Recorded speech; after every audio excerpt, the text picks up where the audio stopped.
അവസാനം മരണത്തോട് മല്ലടിച്ചു കൊണ്ടിരിക്കുമ്പോ മഹാനായ സൽമാനുൽ ഫാരിസി റളിയല്ലാഹു തആല അൻഹു അവിടുന്ന് ചോദിക്കുന്നു, അബൂബക്കർ തങ്ങളെ, നിങ്ങൾക്ക് എന്തെങ്കിലും ഒരു ഉപദേശം തരുവോ? ഈ അവസാന സമയം, ലോകത്ത് നിന്ന് യാത്ര പറയുന്ന അവസാന സമയം, എന്തെങ്കിലും ഒരു ഉപദേശം ഞങ്ങൾക്ക് തരുമോ? ആ സമയത്ത് മഹാനായ സയ്യിദുനാ അബൂബക്കർ സിദ്ദീഖ് റളിയല്ലാഹു തആല അൻഹു അവിടുന്ന് രണ്ട് ഉപദേശമാ കൊടുത്തത്. ഈ സദസ്സിലിരിക്കുന്നവര്, ലോകത്ത് കടന്നു വരുന്ന അവസാന മനുഷ്യനും പഠിക്കാൻ കഴിയുന്ന രണ്ട് ഉപദേശമാ.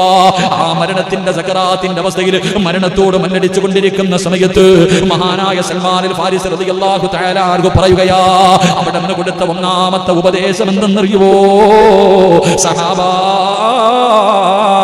അല്ലാഹു ദുനിയാവ് വിശാലമാക്കി തരും, അല്ലാഹു ദുനിയാവ് വിശാലമാക്കി തരും, പണവും സമ്പാദ്യവും എല്ലാം അല്ലാഹു നിങ്ങൾക്ക് ഒരുപാട് തരും. പക്ഷേ നിങ്ങൾ അതിൽ കുറച്ചു മാത്രമേ എടുക്കാൻ പാടുള്ളൂ.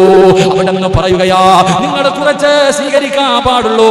എന്റെ പ്രിയപ്പെട്ടവരെ, മുഫസ്സിരീങ്ങൾ പറയുകയാ, ഉള്ളത് കൊണ്ട് തൃപ്തിപ്പെടാൻ കഴിയണം സഹോദരാ. സർവ്വതും വാരിക്കൂട്ടാനുള്ള മോഹമല്ല, സർവ്വതും വാരിക്കൂട്ടാനുള്ള മോഹമല്ല. പടച്ചവരെ, ഉള്ളത് കൊണ്ട് തൃപ്തിപ്പെടാൻ പഠിക്കു സഹോദരാ. എന്നിട്ട് മഹാനായ സൽമാനുൽ ഫാരിസി റളിയല്ലാഹു തആല അൻഹു അവിടുന്ന് രണ്ടാമത് കൊടുത്ത ഉപദേശം എന്തെന്നറിയുമോ? മറന്നു പോകരുത്, മറന്നു പോകരുത്. ഈ 10 മണി സമയത്ത് ഇവിടെ വന്നിരിക്കുന്നവരോട് പറയുകയാ, അബൂബക്കർ സിദ്ദീഖ് തങ്ങൾ മരണത്തിന്റെ അവസാന സമയത്ത് സ്വഹാബത്തിന് കൊടുത്ത രണ്ടാമത്തെ ഉപദേശം എന്താ? എന്റെ പ്രിയപ്പെട്ട സഹോദരങ്ങളെ, സഹാബാ, സുബഹി നമസ്കാരം കളയാക്കല്ലേ.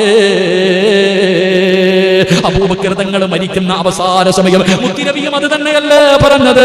തന്റെ തൊണ്ടക്കുടിയുടെ ഭാഗത്തേക്ക് അസ്റായിൽ എന്ന് പറയുന്ന മലക്ക് റൂഹ് പിടിച്ച് ആ തൊണ്ടക്കുടിയുടെ ഭാഗത്തേക്ക് കടന്നു വന്നപ്പോ മുത്തുനബിയുടെ ചുണ്ടുകൾ ചലിക്കുകയാ.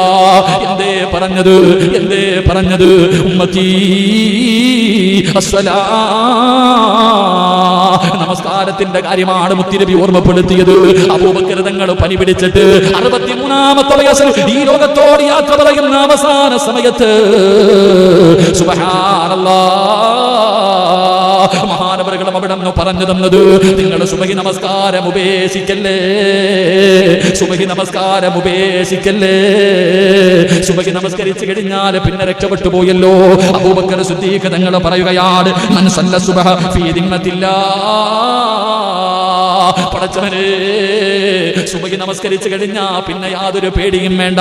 സുബഹി കിട്ടിയവൻ രക്ഷപ്പെട്ടു, സുബഹി നമസ്കരിച്ചവൻ രക്ഷപ്പെട്ടു. കാരണം ഫീ ദിമ്മത്തില്ലാഹ്, അവന്റെ ഉത്തരവാദിത്തം അല്ലാഹു ഏറ്റെടുക്കും. സഹാബാ, മുത്തുനബിയല്ലേ പറഞ്ഞത്? സുബഹി നമസ്കരിച്ചവന്റെ ഉത്തരവാദിത്തം അല്ലാഹു ഏറ്റെടുത്തിട്ടുണ്ട്. പിന്നെ എന്തിനാ ഭയപ്പെടുന്നത്? പിന്നെ എന്തിനാ പേടിക്കുന്നത്? ഒരു ദിവസം സുബഹി നമസ്കരിച്ചു കഴിഞ്ഞാൽ അന്നത്തെ ദിവസം പിന്നെ അവൻ യാതൊന്നിനെയും ഭയപ്പെടണ്ട. അവന്റെ ഉത്തരവാദിത്തം അല്ലാഹു ഏറ്റെടുത്തിട്ടുണ്ട്. മറ്റൊരു ഹദീസിൽ കാണാ, സുബഹി നമസ്കരിച്ചവനെ നിങ്ങൾ കുറ്റപ്പെടുത്തല്ലേ, സുബഹി നമസ്കരിച്ചവനെ നിങ്ങൾ കുറ്റപ്പെടുത്തല്ലേ. കാരണം സുബഹി നമസ്കരിച്ചവന്റെ ഉത്തരവാദിത്തം അല്ലാഹു ഏറ്റെടുത്തിട്ടുണ്ട്.